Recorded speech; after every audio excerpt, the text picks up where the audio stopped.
Hi, how you guys doing? This is Mhotep from Infinite Architect. This video we're going to cover on-page SEO using the Yoast WordPress SEO plugin. And I'm just going to show you some of the things that some of the settings that I use when I'm installing and configuring the Yoast SEO plugin. So I'm running the very latest version of WordPress 4.0.1 as of December 2014. So I'm in the back end of WordPress. I'm just going to, in the plugins section, I'm going to click Add New.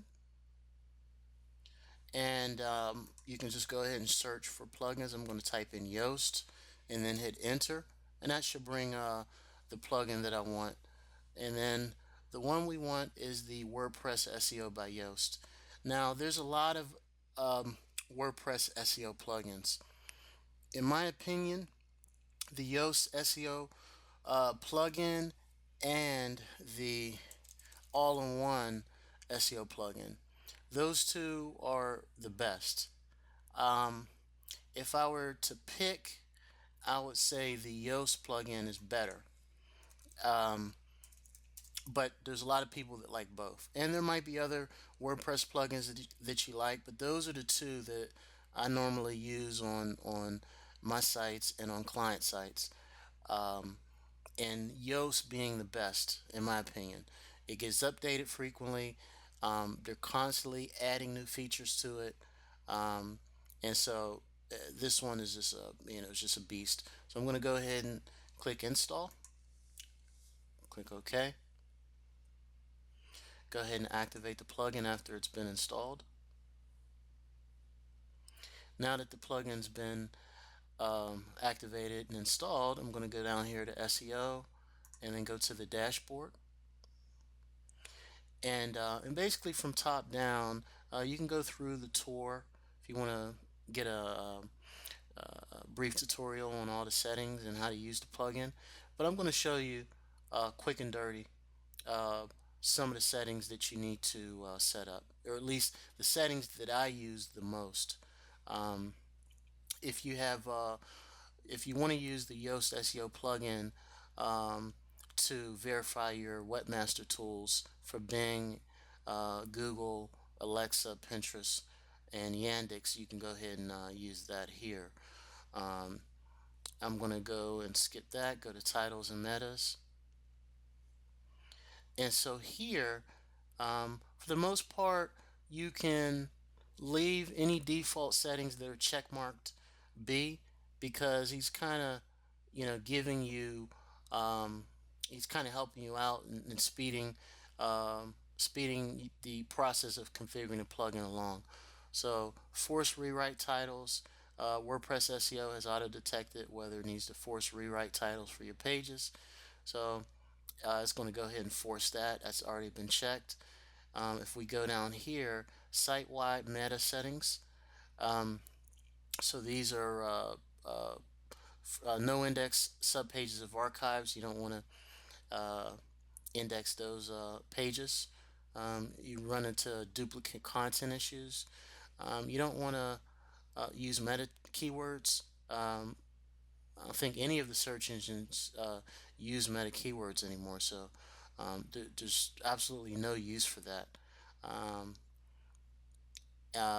the no ODP meta robots tag, if you wanted to prevent search engines from using your, if you have a DMOZ listing and you want to prevent the search engines from using that description for your pages, you can check mark that.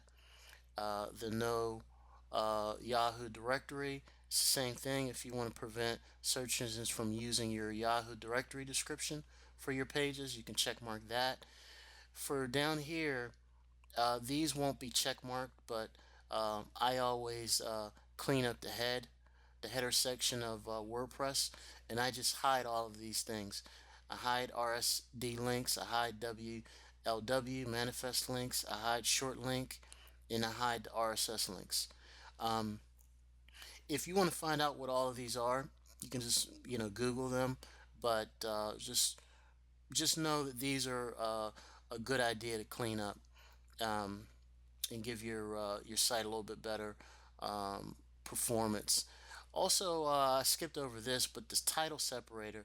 So for your title tags, um, if you want to have certain separators in between your keyword phrases, you can go ahead and select these, and that'll go ahead and take care of it for you. These different symbols. So that's that there. We'll go to home, and this just deals with your front page title tags, and then your in description, and your blog page title and description. So you can just click on those to go ahead and manage that. Post types. This is how it's going to be configured for your posts. It's going to be title, page, date, site name.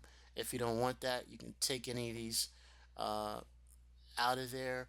Um, you also have the option no index and these different pages if you want. Um, but all of these you want to keep. You'll probably want to keep indexed. Okay, so all these are clean. For taxonomy, for categories. So for category pages, if you have category pages that are going to have unique content within them, then and this is all has to do with how your website is structured. So it really depends on how your website is structured. So I don't want to tell you that this is how you're supposed to do it for every site, because every site's different. But uh, most of the time, category pages, well, a lot of the times, category pages aren't unique, don't have any unique content, and so to avoid getting into any duplicate content trouble, you can no index and follow those category pages. Also, do the same for tags, pretty much the same. Um, it'll be duplicate content, so it's just better off no indexing and following those. Format, no index and follow. Skills. Now these are different sections within my template, different pages within my template. So you may not necessarily have all these pages that I have, but if you do, you'll have to figure out uh, about those pages. Are you getting traffic directly to those pages, or if it's duplicate content? And if it is, then you'll want to just go ahead and no index them. We're going to click on other. For author archives, it's also a good idea to no index and follow those. And also for date archives, it's good to no index and follow those. Um, and special pages, Yoast is already built in. When you just install the plugin, it's going to no index search pages and 404 pages, because when people are searching for your website within Google, and you can do this yourself if you just type in your website in Google, and if you find a lot of junk pages within Google, um, that's not necessary. Maybe not a good thing. So you just really want your most important pages uh, to come up in Google. You want to maintain a good uh, flow of link juice between your pages, and you don't want to have a whole lot of leakage and have a lot of redundant duplicate pages showing up. So this is why Yoast WordPress SEO plugin is a killer plugin. The all-in-one plugin also does these things too, and I do use the all-in-one SEO plugin. I'll show you in another video how to configure that one.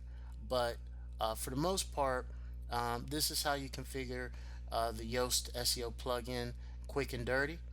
And if you have any questions, please leave them underneath the video in YouTube. And if you'd like to get in touch with us for any SEO assistance, questions, just visit our website, http://infinitearchitect.com. Thanks again for watching.